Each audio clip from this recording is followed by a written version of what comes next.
And we're on. Yeah, it's recording. That's so amazing. Daniel, thanks so much for hanging out.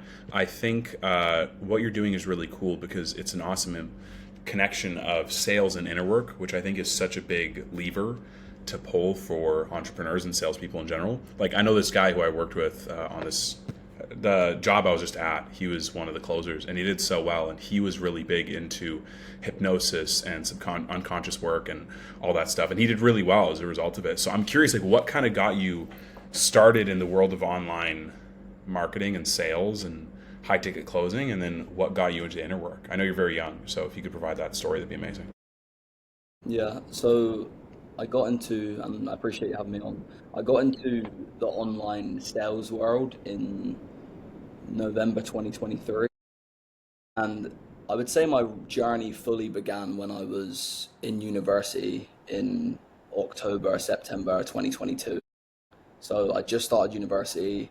I was around 3 months in being in university, and I was suffering. I wouldn't say suffering, but I was very depressed, and it was the first time in my life I've ever really felt that way. Like usually I was very like positive, silver lining, but I think it was Yeah. mainly because before that event, before going to university, I was always doing what I want to do. I played sports, gave it my all, got into the gym, gave it my all, and then at university it felt like I finally cracked and was doing something, committing to 4 years of my life because my parents wanted me to do it. Hmm. So And what were after you taking in university? sports science, I wanted to be an NBA coach. Dude, that's so cool. Did Very you play unique. basketball at all? Yes, played football until I was like 13 and I was very good. And I played for like Hmm. academies, things like this. Well, I played for an academy and got let go. And then when I was around 16, I found basketball and I really love basketball. But I'm short. I was late to the game, like 16, 5'10", and I gave it my all. I caught up with a lot of people who played for years, and I Hmm. got really good, but I was never. Maybe I could have, but in my head, I wouldn't go into the NBA. So I wanted to be in that environment with coaching. Hmm. That's cool, man. Yeah, keep going. Sorry, I had a similar path of like football to basketball, so that's interesting. Yeah, that's good. And then, yeah, essentially, I got so bad in university, like I just felt very unaligned with where I was at in my life and what I really wanted to be doing. And I actually went to go and commit suicide at that point. So I went to go and jump off of a bridge. I called my mom on the way to the bridge, so obviously I didn't do it. I spoke to her, and I realized that doing that would have been a very, I'd say, selfish thing and also silly thing because I didn't think either of those things, it just didn't make sense. It was very small reasons, even though they felt like the biggest reasons in the world at the time. So I didn't do it, went back to it, my hometown in England, it's like 7 hours away. And around that time as well, my granddad also got pancreatic cancer. So my granddad was a bit like the godfather for me, if you watch the film. Like very wise, always go for him for advice. Everyone respects him, think he's like invincible and he's going to be around forever. During that period, seeing him battle with pancreatic cancer and, deteriorating in front of my eyes, not to put it like too lightly, that really gave me a reframe on life, like in terms of like, I'm not going to be here forever. And then at his funeral in June 2023, he left a video basically speaking about how in life you should walk tall, look the world in the eye, and do what you want to do and not let other people bend. So I felt like that message was like perfect for me at that point in my life because I was planning to go back to university even though I knew how it made me feel. After seeing that, I was said to my mom and dad, I'm not going back to university. I want to make money online. That's what I've always been drawn to do. I got into sales, invested in my first mentorship. Within 12 months, well, around 15 months, I went from making nothing to making like 45K a month. And then because I got those results and I was on that continuous upward trajectory, and a lot of people wanted me to coach them, and I was getting good results with people I was coaching, that's when I decided to go fully into coaching. Awesome. That's so interesting. Was there anything that drew you to the online space? Because I know that for myself, like I just kind of accidentally found it. Like I wasn't trying to find it. I just got there, got good enough at it to make good money, and then just kept rolling because I was doing stand up at the time, and you get paid in chicken fingers to be an amateur stand up comedian, and I was like, I don't think chicken fingers are going to be 10K a month anytime Yeah. soon. So unless the dollar really crashes, then everybody's fucked at that point. But that so like what got you you drawn to the online space? My original stint in the online space was when I was like 15. So I first started trying to be a copywriter when I was 15. I came across Andrew Tate. I joined Hostage University. I tried learning copywriting. I couldn't land a client because Hmm. I think it's once again like a limiting belief now looking back. But a lot of people told me I'm too young, and I let it get to me. And that's what was like, okay, no one's going to sign me because I'm 15. Then I did ecom with my best friend. My best friend still does ecom now. He's doing very, Hmm. very well. He does like a mil a month revenue. He's doing really good. Wow. So we did ecom together when we were 16 for like a few months. Once again, weren't all in, quit. Then I did an agency, same thing, weren't all in, quit. Then I did ecom again, weren't all in, quit. Then I did copywriting again, weren't all in, quit. And then I got into sales. Nice. So I had like 4 or 5 failures in the online space from like 15 to 20 years old, or 15 to 19 years old, sorry. Hmm. But all of them work. It weren't that like sales is the best one. Maybe it's the one that I was meant to end up coming round to because of Yeah. me taking more life lessons from it than just like making money. Yeah. It just worked for you at that point in time. Yeah, and those other models only didn't work because I didn't have any urgency in my soul to make it work. That's why they didn't work. Yeah. Because like until that event, like I told you, my granddad, I didn't really feel back against the wall when I did those other things. But with that one, I was like, okay, I'm gonna really like make this work, and I did. Hmm. Yeah, no, I feel you. I think that's very true because I'm a big believer that everything works if you try hard enough. I know people who think that cold outreach is the stupidest thing on the planet and they do content and ads and they do really well. I know people who think that you're an idiot if you think that and they do cold email and it crushes and they make millions of dollars. So like literally anything can work. Don't try to pick the perfect thing. Pick the one that you can consistently do and the one you want to keep doing.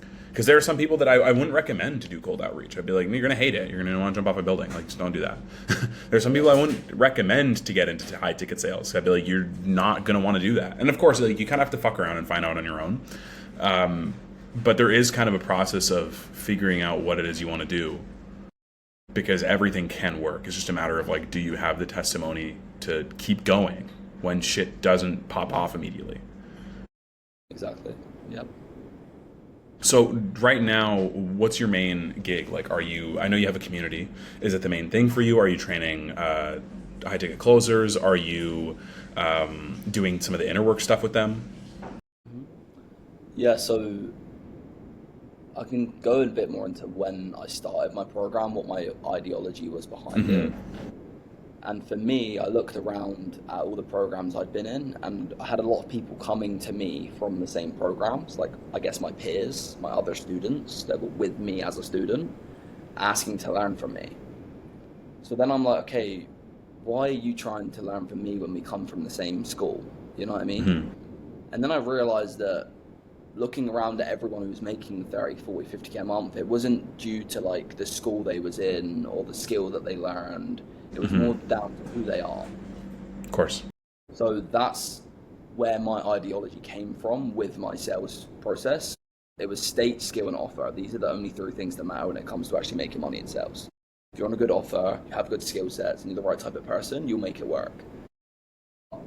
What people don't understand is they're like, yeah, I'm gonna make it work, but I don't have an offer right now. Or, I've got the skills, but I don't have an offer. Or I've got an offer, but I don't need to have the skills. But actually, the reason they don't have offer or skills is because of their state. If they had the right state of mind, they'd have those things. So the very first thing I get everyone to do that comes to work with me is work on their state. Get rid of their limiting beliefs, get the right perspectives that's actually going to serve other people and themselves, and install these. Because without those, it doesn't matter what sales framework or offer I put you on, you're not going to make it work, unfortunately.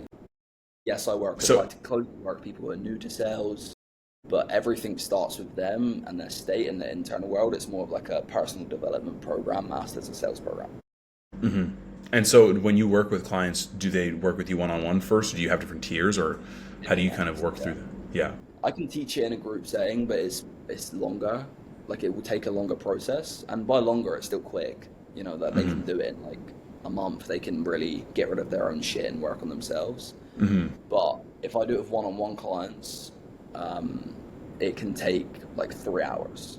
2 hours. Yeah, So I do totally. still do that, but it's more like a higher tier. You do still do the one-on-one. It's just a higher tier. Exactly, yeah. Yeah, totally. And was there anything that kind of what was that like for you exploring the unconscious mind and the inner work side of it? Because I know some people who they get close to it. You know what I mean? They're talented. They have good skills. They're starting to put it together, and then they have to go to the place of like processing the emotions they've pushed down or understanding how things really work when you open up the hood, and they just freeze. So for yourself, what was that process like when it was time to stop looking at the world and look inward? It's very weird because, to be honest with you, since the suicide thing, my Mm-hmm. whole like perspective on life changed. And Mm-hmm. like even when I went and worked with Bogdan, who that's like the mutual Yeah, connection yeah, we have, even when I yeah. went and worked with him, it weren't because like I felt like I really needed it. It weren't because I was like, oh, I don't feel like I can progress. It was genuinely going to learn from him because I knew the secret for other people, but I didn't know how to give it to them. Mm-hmm. So I didn't necessarily like feel like I needed to, you know, process any negative emotions because I felt like that suicide thing was just like I needed to live to be reborn, and when I was reborn, I didn't have any of my Yeah, shit yeah. anymore. Mm-hmm. So it's a very unique journey for me personally because Mm-hmm. I feel like after those events that took place in that order, it kind of gave me a fresh start. Meaning, obviously, you understand, like typically the thing you've got to do with other people is change their conditioning. Mm-hmm. You know, change those beliefs that they learned when they was a child. But because I was reborn, I was a clean slate. I didn't have that anymore. I didn't have any baggage. Yeah. So it's kind of a weird answer, but Mm-hmm. what I'm basically saying is I've learned this stuff with the sole intention of helping up give it to other people because I Mm-hmm. don't know how I got it myself. Yeah. That's totally fair. That's totally fair. I mean, are you spiritual at all? If you don't mind me asking that. Yeah, I've had a weird journey with spirituality. So I read the Bible and the Quran, then I Mm-hmm. became Christian, and then I resorted away from it and started going into more like just spirituality, I guess you could Sure. say. And then around 3, 4 months ago, I've came back to Christianity. Was there any reason behind that, or I mean, obviously there was a reason. What was it? So I had a weird journey the last like year or so with, Mm-hmm. I guess, finding what thing resonated the most with me. Mm-hmm. And there was a few things in the Bible that at the time I didn't agree with. So I, for example, wanted multiple wives. Okay. So I didn't feel like I. And by the way, like this is once again me learning about myself. It was more that I could do it, not that I wanted to Mm-hmm. do it. Like Mm-hmm. I did have a stint where I had like multiple girlfriends and they all knew about each other. They was all on the Mm-hmm. same page with that, and they was all okay with it. Mm-hmm. But it weren't really aligned with who I was. It was more like, oh, like I can do that. So like every guy would Yeah. want that. So I'm gonna do it anyway. Yeah. But It's then something that you're told you should want. yeah, and then over time, I realized that like that just went against what I've always said I've wanted since I was like 10. Like, I've always said I Mm-hmm. want like a beautiful wife and kids, like with one woman. Mm-hmm. Mm-hmm. That ate away at me, and when I made that decision, that's when I left Christianity. When I was like went into that path of like multiple Mm-hmm. wives, because I Mm-hmm. was like, I can't really like live by the. I either want to live by the book or don't. I mean, you And could I always be learned, Mormon. Do you know about Mormonism? nah, It's a branch. It's polarizing because some Christians feel like it's completely farcical and is not Christian at all. mm, But Mormons, I mean, is actually let me look this up. Are Mormons Christians? Mormons would tell them, yeah, that's what I thought. Mormons say they are. A lot of people would say they're not, though. And Mormons believe you can have multiple wives. So if you've heard the trope of like, if you want to get married to multiple women, just go to Utah, because that's where a lot of Mormons live in the States. Like they all kind of clustered in interesting. Utah, and you're allowed to have multiple wives in Mormonism. So a lot of people say it's not Christian because of that. I think that's a big reason why. But Mormons are like, no, we are, and you can. Okay, interesting. But yeah, I went away from it for that reason because I was like, oh, I'm not really like living by the rules. I don't want to like wear a label. Oh yeah, I'm Christian. When like Totally fair. I don't really like it when people do that.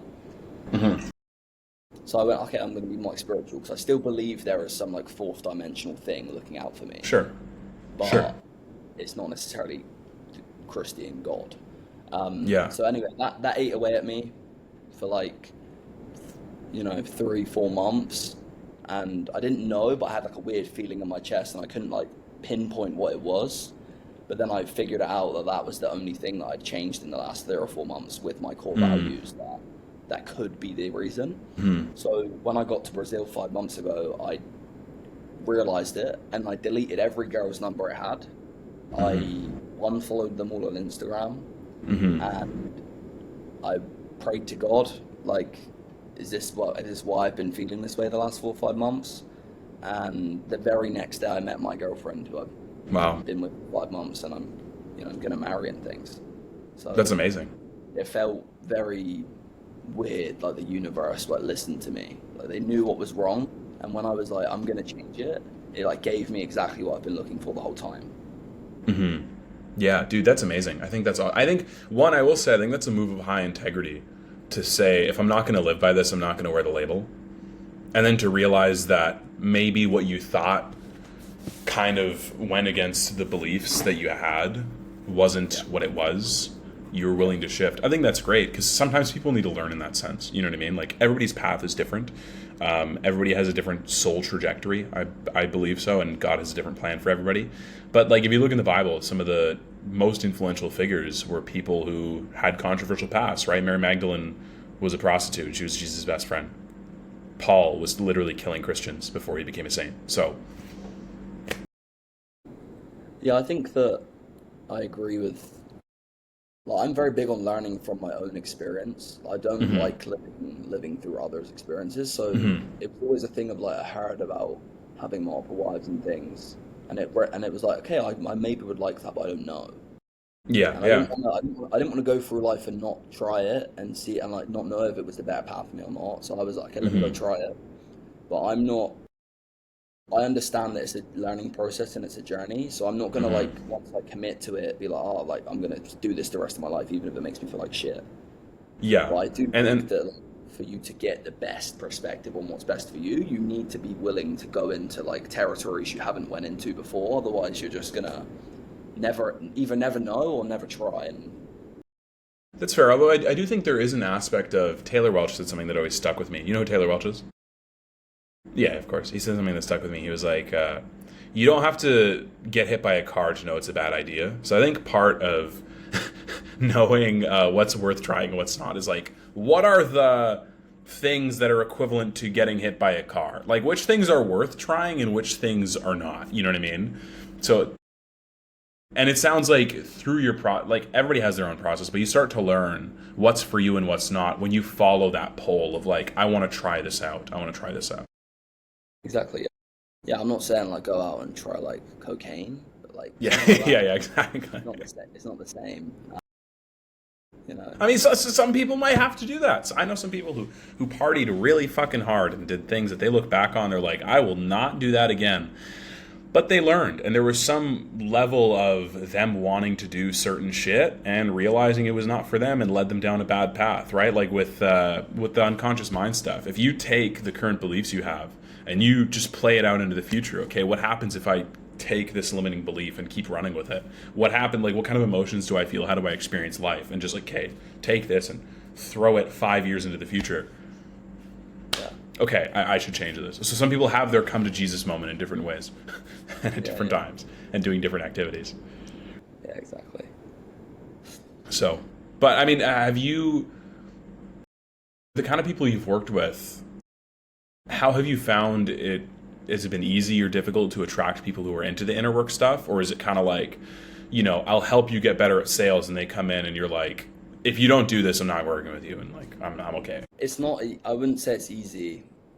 Like Hmm. it takes some good selling to get them sold on the Hmm. idea that that's the secret. Because I think it's easier to believe that it's a skill or offer problem than like it's a you Huh. problem. Yeah. Um, I will say there's some people who are like super receptive and they love it. They like that's what they love to do. But they're typically a bit older. They've Hmm. typically had a bit more of a journey where they've actually already done like Tony Robbins events and things like this, and they Hmm. resonate with my message as like another dose of that. Hmm. Um, But then there's definitely like a larger handful of people who are like, yeah, it's just my skill. And then I get on with them and it's like, no, I heard like 5 limiting beliefs in the first 6 minutes. So like, it's my skill. Yeah, exactly. So I talked to somebody who was like, I asked him, he was telling me things that he wanted to do, and I was like, I have a question for you. And to be completely honest, like, do you think you're worthy of achieving those things? And he was like, I just don't think that's relevant. I was like, no, it's not relevant at all. The thing that if you secretly don't think you deserve, you definitely won't push it away if you try to get it. That for sure won't happen. I personally don't think there's anything more relevant. And obviously we have the mutual connection at Bogdan, and I know the stuff you're into. So I don't think there's anything more relevant besides understanding your own internal operating systems. Because like your unconscious mind is always going to bring you back to baseline of what's comfortable. If you feel unsafe being successful, your body's just going to be like, yeah, let's get rid of this. Like I was talking to a buddy of mine. He worked with acquisition.com to help him grow his business. And it's doing quite well. And he was saying that one of the things Hormozy always talks about is that when businesses get to a certain size, when they're at like over $1 million a month, the number one thing that fucks those businesses up, by far the most common, is the founder just self-sabotages. He just implodes. He just tanks the company. Whether he can't trust the people he hires, or he doesn't let them do their job, or he just goes rogue. He just fucks it up. And I think that's so funny to see somebody like that say, to keep track of that, because I think it's so true. yeah, I agree. I definitely agree with that. What do you think is if you were telling somebody who wants to get into high ticket sales right now, what would you tell them? Like, hey, here's what I would do, my map. Yeah, the very first thing I would do is just come in with the right mental model, and then I think there's a lot that goes into that, but a simple one that me and my business partner live by that can be like the basic work is essentially analyzing every single belief that you hold and asking yourself, does it serve you or not? And then adopting the most empowering belief instead of that. So, i.e., analyzing your beliefs, making them the most powerful they can be. Extreme ownership, so taking control of the situation, even when it's not your fault, it's still your fault sort of mindset. And then raw action. So I think that those 3 things will give you the fastest results in high ticket sales, combined with the right skills and the right offer. But I think that it should be a state skill offer. That should be your process. Because I think a lot of people want to jump into the trenches with sales, and I don't think they should take too long, because that's another side of the coin. Like I've seen people get too in their head, like, oh my god, my state and my skill isn't right, so I can't get an offer. But then there's also people who want the offer, but they don't have state or skill. So essentially, I would get the state to a level where like you feel like you're clear, you feel like you can help people, you feel like you actually believe in yourself. These things are very important. Get your skill to a level where not necessarily the most skilled person in the world, but you're comfortable. I think that's more important. Like Bogdan speaks about this as well. This is where I learned it. Maybe he didn't phrase it in this way, but this is how I phrased it. There's no point like focusing on, am I the best in the world? Even if you're 10 out of 10 skill, but you're 1 out of 10 comfortability, you're not going to be able to tap into the 10 out of 10 skill. So I'm big on getting my reps to say, okay, I'm 8 out of 10 comfortability. I understand what I'm doing. Maybe I'm not perfect, but I understand that I'm comfortable delivering it. So once I'm 8 out of 10 skill, got the right mindset, that's when we'll find a role, land a role, and you'll start making money. Yeah, I always think when people say, I really want to be the best, like they like glorify the Michael Jordan or Kobe Bryant mindset, which I think is so trite at this point, for lack of a better term. I'm like, what does that really mean? I'm going to be the best in the world. There are debates and conversations had between people like Messi and Ronaldo and Jordan and LeBron, and really at the end of the day, what does it really fucking matter? Even if you were like the 8th guy on an NBA team, that's life-changing money. So at some point, like, you have to determine what you want and have the balls to let yourself go for it. You know what I mean? Who cares if you're not the best in the world? I've seen people in the online space posture and stick their chest out about, I'm the best, nobody's better than me. It's like, well, that's subjective. You can't prove that. Who cares? Like, and you could say like, oh, my views are better than everybody else's. Okay, well, do you make the most money online? Probably not. Do you have the best team? Probably not. Do you, so it's like, there's just, people kind of get lost in the bullshit vanity and ego of I'm the best, because I think when people do that, at some point they need validation from other people. And so even if their business is going well, there might be gaps that they're not seeing in other areas. So I agree with you. Like, get good. Like, just get comfortable and get reps. Get your skill up, and you will, like, when you get in the game, you will get better as time goes on. If you're not a fucking idiot and like just tank yourself. Exactly. Yeah, I agree. I think What's just living. so go ahead.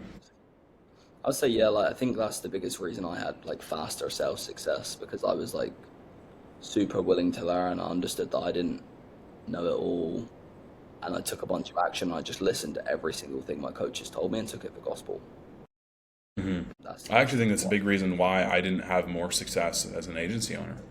I think that I just got in my own way and like completely self-sabotaged. And my buddy asked me, he's like, how did you track leads? I'm like, I did a really shitty job of that. He's like, okay. I'm like, I probably could have lasted another year or two as an agency owner. And like my heart wasn't in it. I didn't care anymore by the end of it.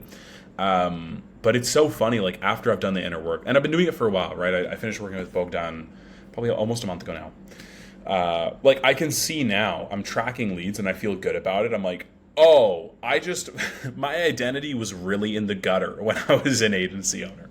Like, oh, I didn't feel like I was worthy or like capable enough to track leads. And it's such a ridiculous thing to say when I look at it now from this lens. I'm like, I didn't think I was worthy of tracking leads. Like, what the fuck does that even mean? Like, I am not worth enough to fucking use go high level. Like, what are you talking about? But of course, obviously, there's different meanings that we give tasks and events and things we want to do because of something that happened, and we didn't realize how we created this meaning, and we continue to run with it, and we don't realize how we're consciously choosing it or unconsciously choosing it every day until we actually have the skill to pull the veil back and be like, oh. Mhm. Yeah. Like a big belief that I had, and I know you probably don't resonate with this as much, but I looked at all the things that I had, like, and not to say like I'm fucked up. Like, no, not at all. It's, you know, I had my past, I had my upbringing, I had my path. It's all good. You know, God's plan for me is different than other people's, and you know, there's no use in comparing it. But after looking at everything and all the meanings that I gave things that happened in my life, I was like, you know what? All things considered, I did a great job with all this shit that was in my mind. I achieved a lot. I've done a lot.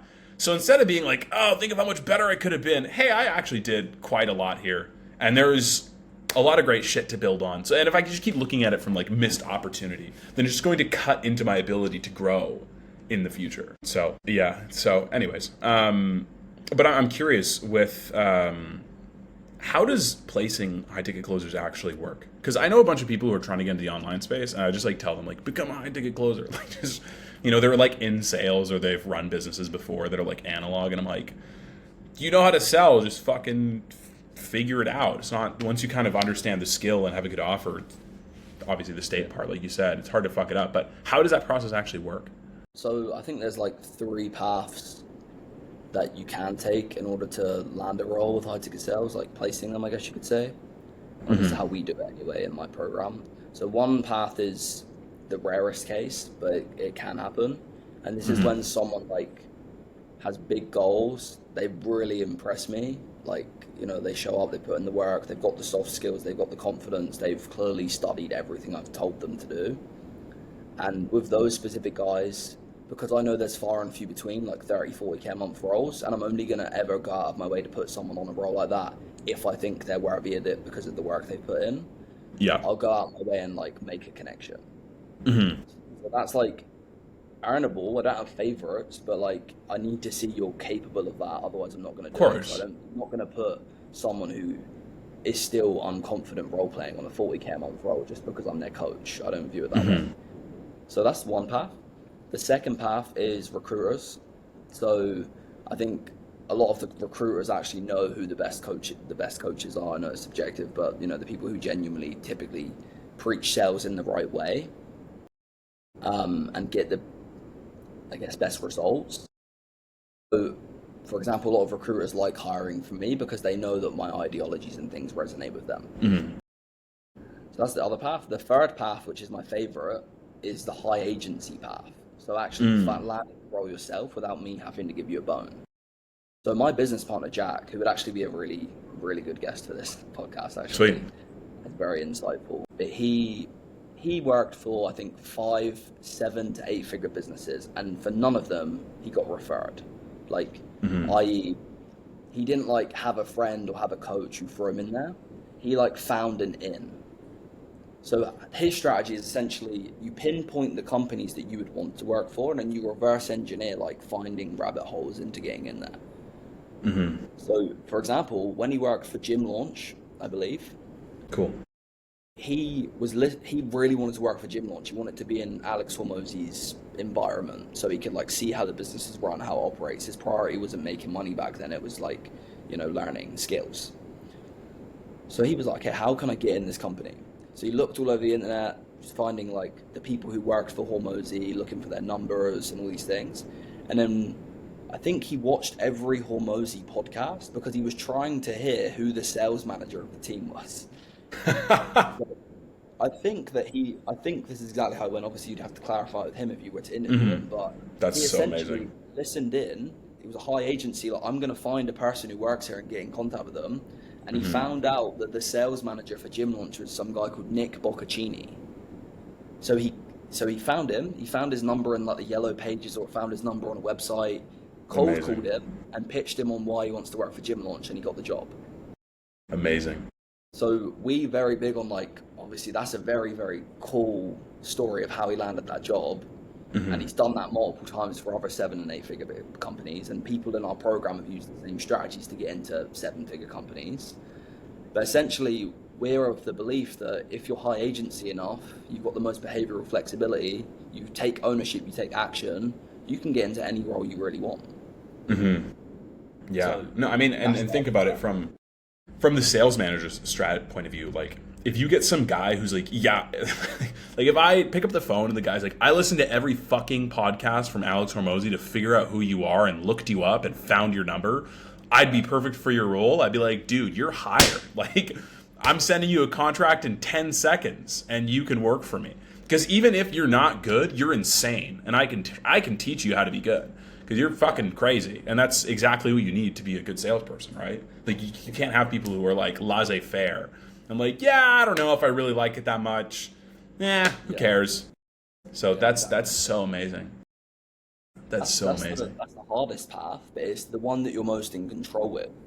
Mm-hmm. So like, I think that a big problem with reps in today's space is they would rather have a role given to them that they're not in control of the quality of than like go out and find a good role that they're completely in control of whether the quality is good or not. So Yeah, and I mean, it's easier. obviously it takes a lot of research too, like on your end. It's the hardest path, like you said, and I'm sure you guys have strategies of teaching people. But it makes tons of sense. Like, if you can go out and get your own food and hunt instead of needing other people to hunt for you, Exactly. you probably won't go hungry. Yeah, exactly. And I think that maybe there's a sense of, because once again, like obviously conditioning is such a big factor in like success, and I think that there's a common pattern of like people with specific sorts of backgrounds with the values that their parents installed or what they've seen their parents go through that also influence their success. So like, I've never wanted anyone to give me a bone because like I've seen my parents have to work for everything. And like I knew there weren't any handouts, and I know that I'm not even doing that from a negative place either. Like some people, that gets to them, and that's their biggest problem eventually. Like it makes them burn out. But I don't think you should operate from that place at all times. But there's also a power in tapping into it, of like no one's going to save me, taking ownership and like wanting to figure out on your own. Sounds contradictory because I'm a coach. It's like, okay, what are you teaching them if you want them to figure out on your own? But I'm teaching them how to think. No, that doesn't sound contradictory at all. It's like, this is something that I love what Bogdan does because I think it's so incredible. He'll never tell you something he wants you to figure out. He will let you sit there and struggle for like 10 minutes, but you have to figure it out. And like I told him this on our episode, but there's this really good book. I don't know if you're into reading at all, but it's called Range by David Epstein. That's David, not Jeffrey Epstein. I don't know if he's been on the files or anything, but the book's incredible though, and it talks about why generalists succeed in a specialized world.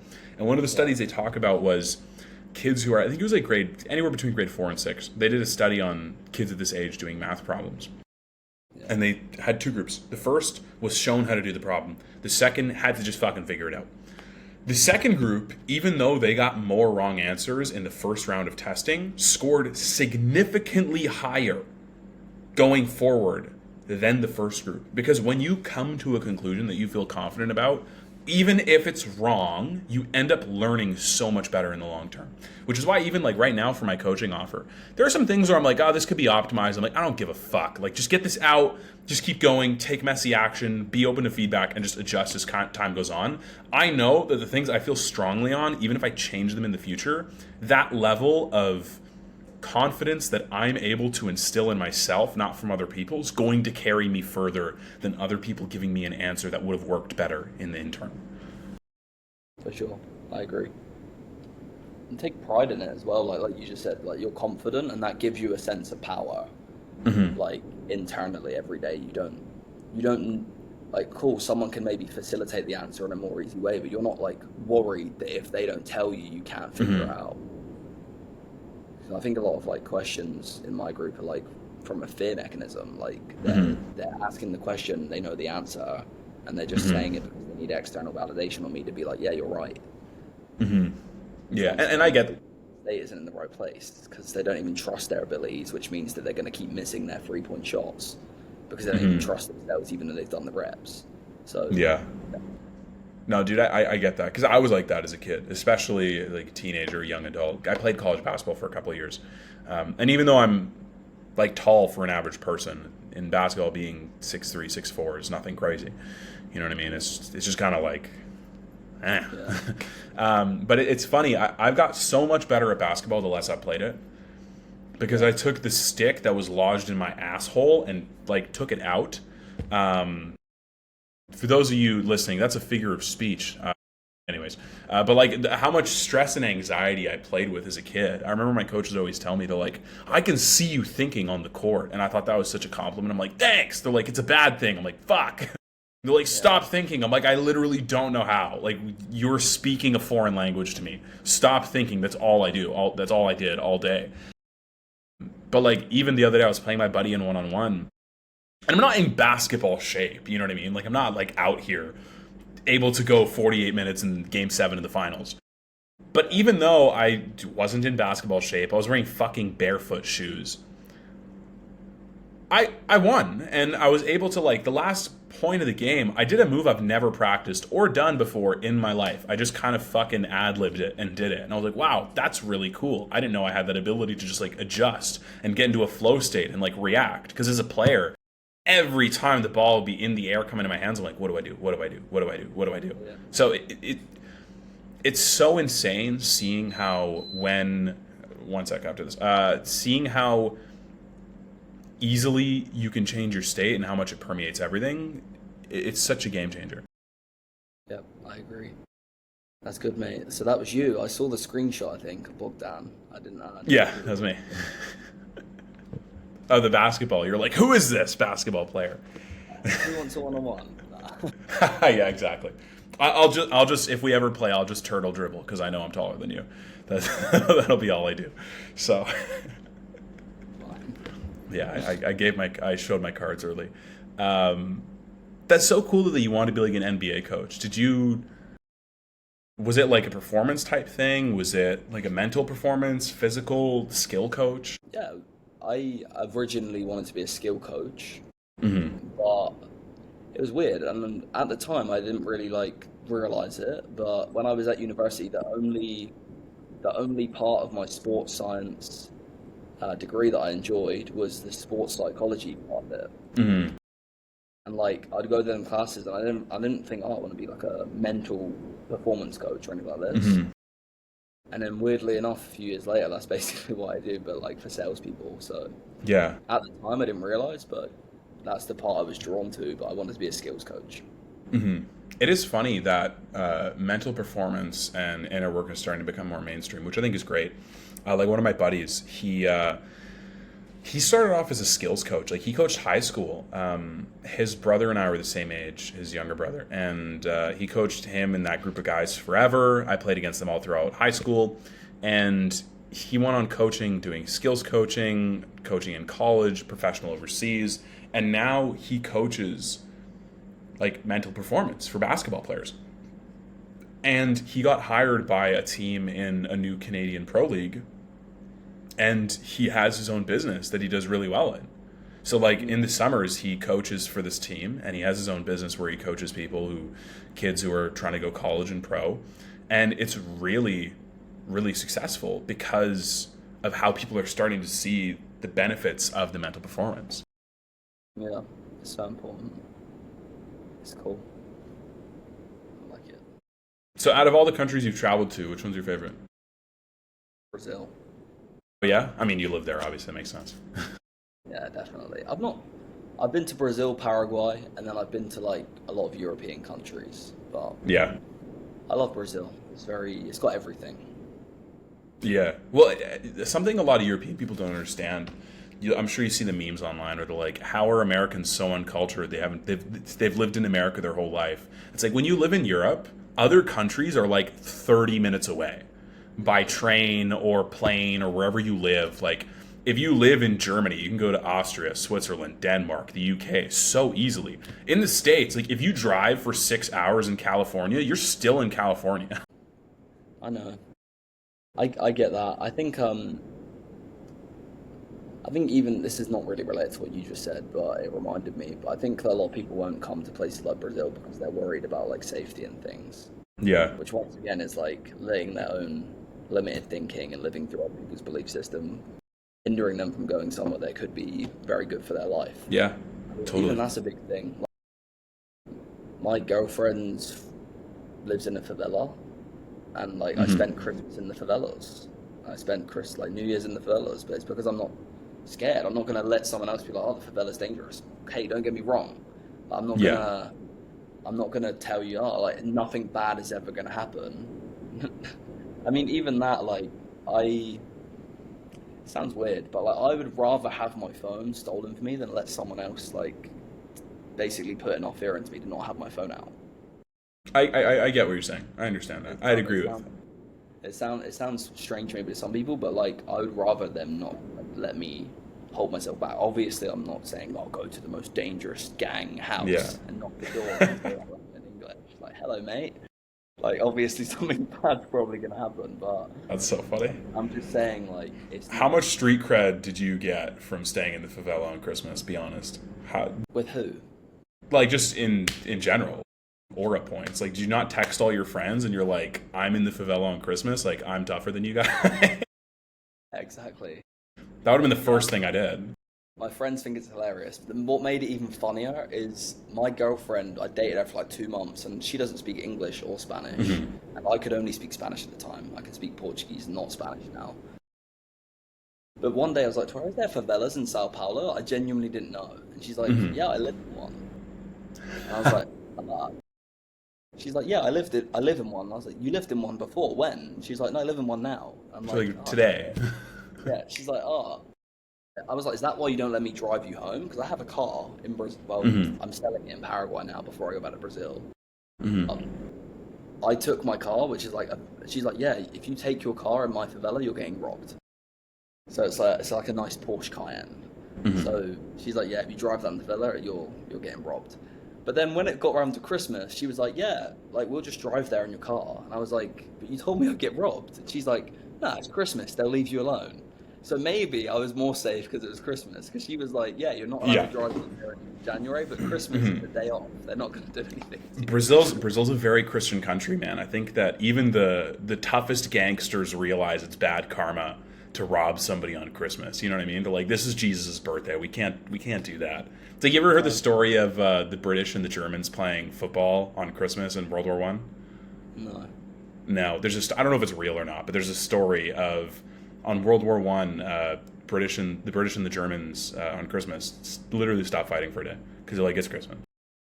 And then the next day they're like, now we kill each other. I found it hilarious. I was like, what? I was a bit like in my head, like, okay, you sure? Like, just because it's Christmas, they're gonna fucking leave me to be? And they was like, I oh believe yeah. I believe that. I believe that.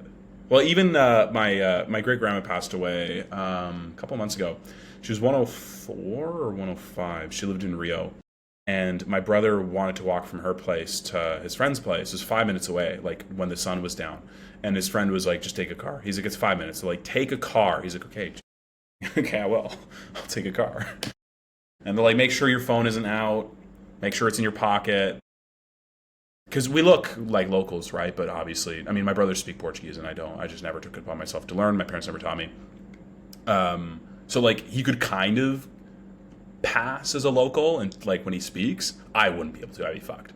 But they're like, it doesn't matter. And even so, like they rob locals, so just take a car. Yeah.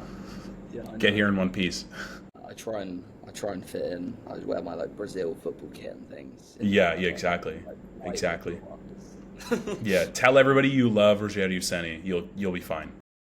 Yeah. You know who that is? Please, yes, no.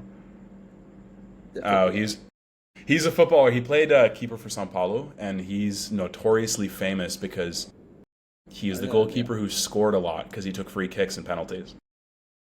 Okay, I didn't know that he was famous for scoring a lot, but I've heard people say but that's like their favorite player from Sao Paulo. Yeah, he's super iconic.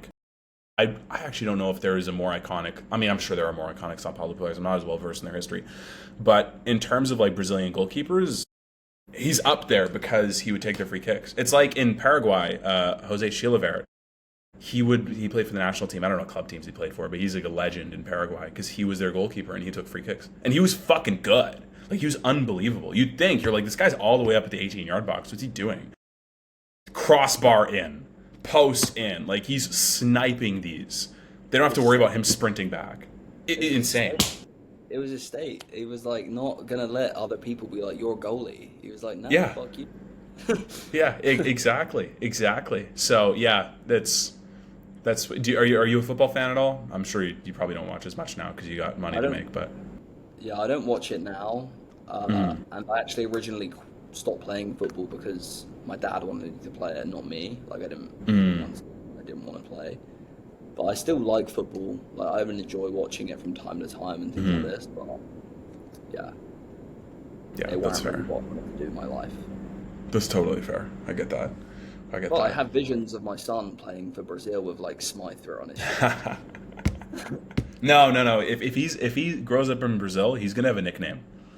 He's gonna get his own unique nickname, and that'll be on the shirt. Smythzinho. Yeah. Smythinho. Yeah, exactly. Something like that. If you have boys' names ready, just like throw them into ChatGPT and be like, come up with a Brazilian footballer nickname for these names. Yeah, exactly. It's gonna be good. That's amazing. Good for you. Well, I mean, let's. Is there anything else you wanted to touch upon? I feel like this is a good spot to wrap. Oh, I think this is good. I've enjoyed it. Yeah, it's great to meet you. I just say that everyone watching, just please do not neglect how important your belief system and who you are in the internal game is. Like, it might be easier to think it's some sort of external thing or piece of knowledge you don't have, but you have every piece of information within you somewhere. You just got to find it. Yeah. And take advantage of it. That's what I'd say. Sweet. Okay. I'll link in the description below where they can find you on Instagram. And if you want to become a badass high-ticket closer who can read people's minds, you can go message him and have him coach you. Okay. Well, I'll debrief with you after I stop recording. But peace, everybody watching this. We'll talk later.